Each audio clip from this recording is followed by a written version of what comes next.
오늘 이야기는 이렇게 시작됩니다. 평생을 절약하며 살던 한 어르신이 있었습니다. 평생 모은 돈은 남았지만 정작 본인을 위해 쓰지 못한 채 세상을 떠나셨죠. 왜일까요? 돈이 없어서가 아닙니다. 돈을 쓸 수 없었던 마음의 벽 때문이었습니다. 이 영상은 단순히 돈 이야기가 아닙니다. 우리 모두가 언젠가 마주하게 될 노년의 심리와 삶의 방식에 대한 이야기입니다. 첫 번째, 끝나지 않는 두려움.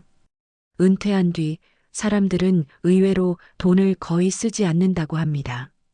통장에는 숫자가 남아 있는데도 지갑은 좀처럼 열리지 않습니다. 이유는 단 하나, 두려움입니다. 혹시 나중에 돈이 모자라면 어떡하지? 아플 때 병원비가 감당 안 되면 어쩌지? 100살 넘게 살면 그땐 어떻게 살지? 이런 걱정이 하루에도 수십 번씩 떠오릅니다. 70대 초반의 김정수 어르신은 이렇게 말씀하셨습니다.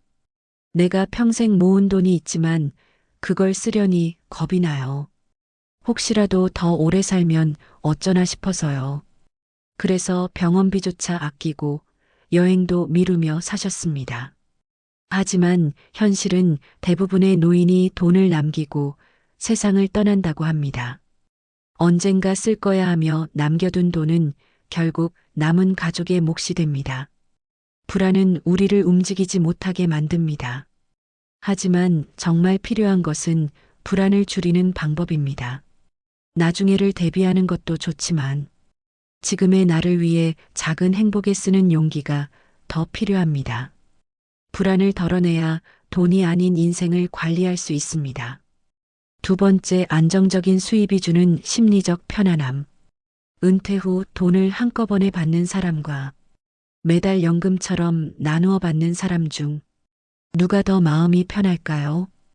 60 중반 김영호 씨는 고민 끝에 연금을 택했습니다. 한꺼번에 받으면 오히려 불안하더라고요.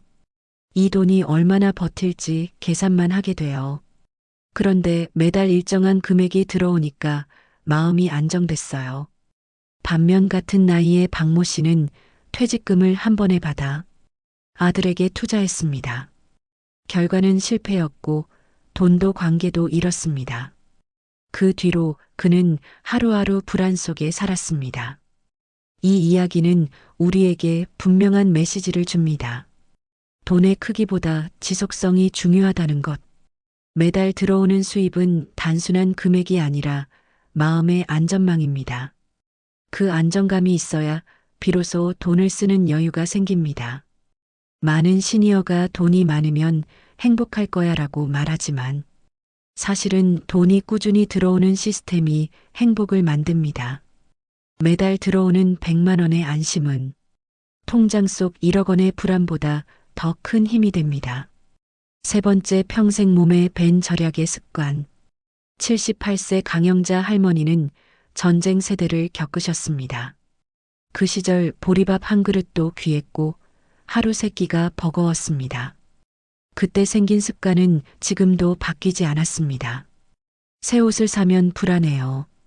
혹시 낭비하는 건 아닐까 싶어서요. 그 절약은 단순한 생활 습관이 아니라 인생의 철학이 되어버렸습니다. 지금은 돈이 충분해도 마음은 여전히 부족하다고 느낍니다. 어르신 세대에게 절약은 생존의 방식이었고 그 가치는 귀합니다. 하지만 문제는 그 습관이 현재의 행복까지 묶어버릴 때 생깁니다. 아들, 딸이 말합니다. 엄마 이제 좀 쓰면서 사세요. 하지만 마음은 쉽지 않습니다.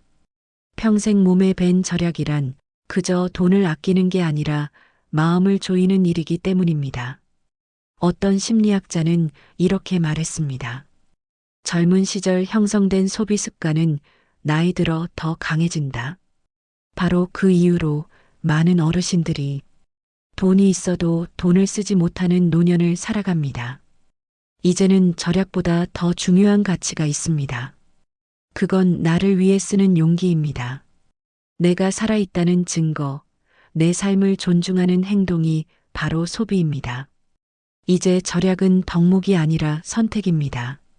아껴야 할 때가 있다면 이제는 나를 위해 써야 할 때도 있다는 걸 잊지 말아야 합니다. 네 번째, 자식에게 남겨주려는 마음. 나는 안 써도 돼. 자식들이 더 필요할 거야. 많은 부모가 이렇게 말합니다.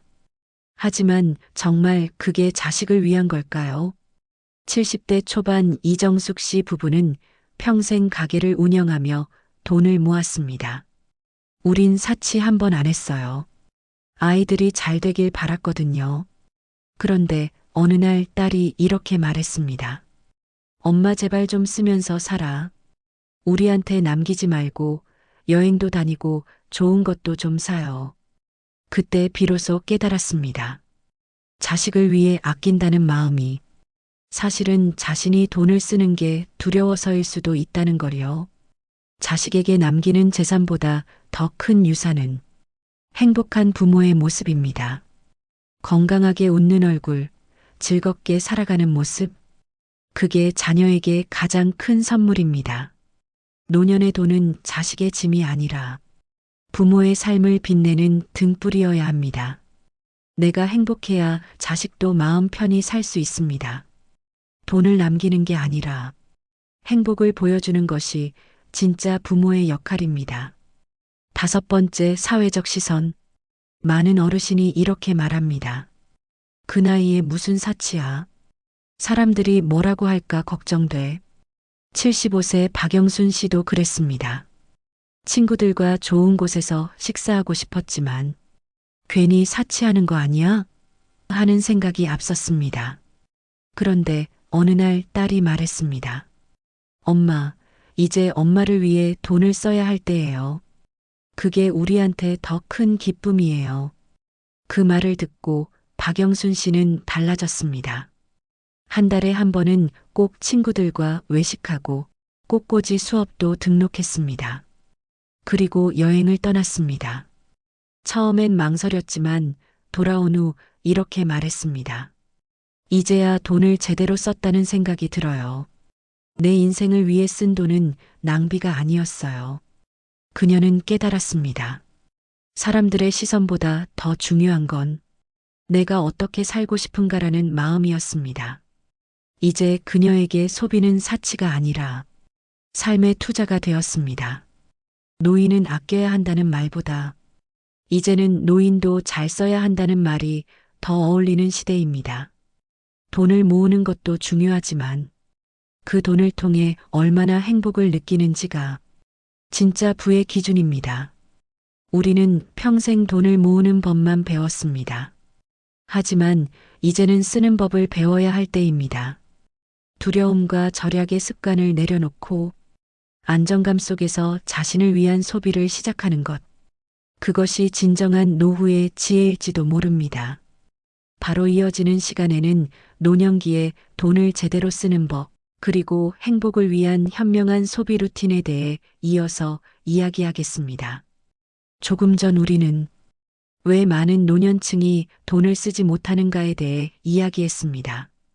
두려움, 절약의 습관, 자식에 대한 마음, 사회적 시선. 그 모든 것은 결국 돈보다 마음의 문제였습니다. 그렇다면 오늘은 반대로 이야기해 보려 합니다. 돈을 행복하게 쓰는 방법, 즉, 인생의 마지막 챕터를 가장 빛나게 만드는 소비의 지혜입니다. 첫 번째 루틴, 돈은 써야 가치가 생긴다.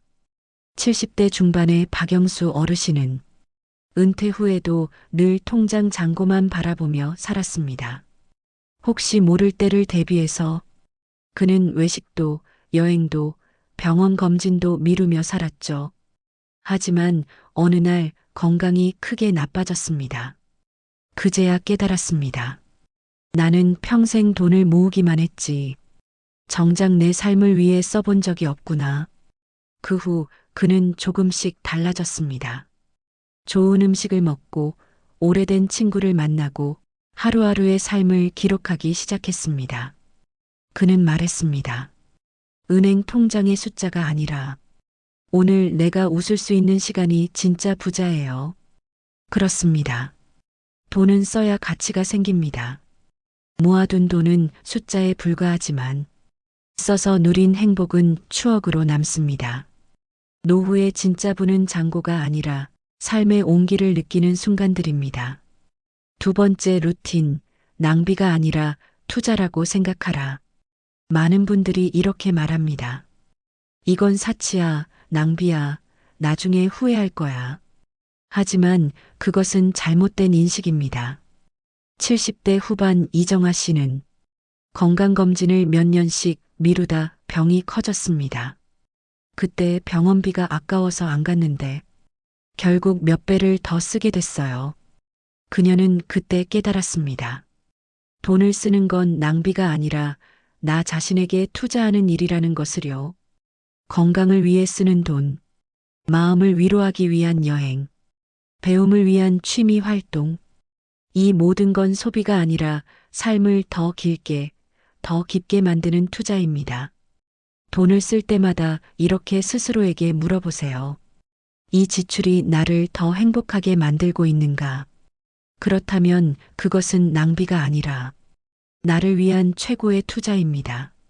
세 번째 루틴, 자식에게 남기지 말고 함께 써라. 이제는 생각을 바꿀 때입니다. 돈을 남기지 말고 살아있을 때 자식과 함께 쓰세요. 70대 초반 김영우 부부는 오랫동안 자녀를 위해 돈을 모았습니다. 하지만 어느 날 아들이 말했습니다. 엄마 아빠 우리한테 남기려 하지 말고 우리랑 같이 써요. 여행도 가고 맛있는 것도 먹어요. 그게 더 행복해요. 그 말에 마음이 움직였습니다. 그들은 가족들과 제주도로 여행을 떠났습니다. 사진을 찍고 바다를 걸으며 웃었습니다. 우리가 모은 돈이 이 순간을 만들었다고 생각하니 처음으로 돈이 고마웠어요. 돈은 남기면 유산이지만 함께 쓰면 추억이 됩니다. 그 추억이야말로 자식에게 남길 수 있는 가장 값진 선물입니다. 네 번째 루틴, 소비 계획을 세워라. 우리는 평생 저축 계획만 세웠습니다. 하지만 이제는 소비 계획이 필요합니다. 어디를 가고 싶은가? 무엇을 배우고 싶은가? 어떤 음식을 먹으며 인생을 즐기고 싶은가? 그것을 구체적으로 적어보세요. 70대 김철수 씨는 은퇴 후 처음으로 유럽 여행을 갔습니다. 그는 말했습니다. 이제야 돈을 제대로 썼다는 생각이 들어요. 이 돈이 내 인생을 다시 살게 했어요. 돈은 목적이 아닙니다. 돈은 행복을 만드는 도구입니다. 계획 없는 저축은 불안만 남기지만 의미 있는 소비는 인생을 풍요롭게 만듭니다. 이제는 얼마를 모을까가 아니라 어디에 쓰며 행복을 만들까를 고민해야 할 때입니다. 돈을 써야 인생이 바뀐다. 돈은 단순한 종이 조각이 아닙니다. 그 안에는 수십 년의 노동, 희생, 그리고 시간의 흔적이 있습니다. 그렇기에 그 돈은 여러분이 행복해질 자격을 가진 증거입니다. 이제는 질문을 바꿔야 합니다. 나중에를 위해 아껴야 할까가 아니라 지금 이 순간 나를 위해 써야 하지 않을까? 건강할 때, 걸을 수 있을 때, 사랑하는 사람과 웃을 수 있을 때, 그때가 바로 돈을 써야 할 순간입니다. 여러분이 돈을 쓴다는 건 삶을 멈추지 않겠다는 뜻이고 행복을 미루지 않겠다는 선언입니다. 오늘 이야기를 들으신 여러분께 이렇게 묻고 싶습니다. 당신은 지금 누구를 위해 돈을 쓰고 있나요? 그리고 그 돈이 당신을 행복하게 만들고 있나요? 이 영상이 마음에 닿았다면 좋아요와 구독으로 함께 해주세요. 댓글로 여러분의 생각도 나눠주세요. 당신의 이야기가 또 다른 사람에게 큰 위로와 지혜가 될 수 있습니다.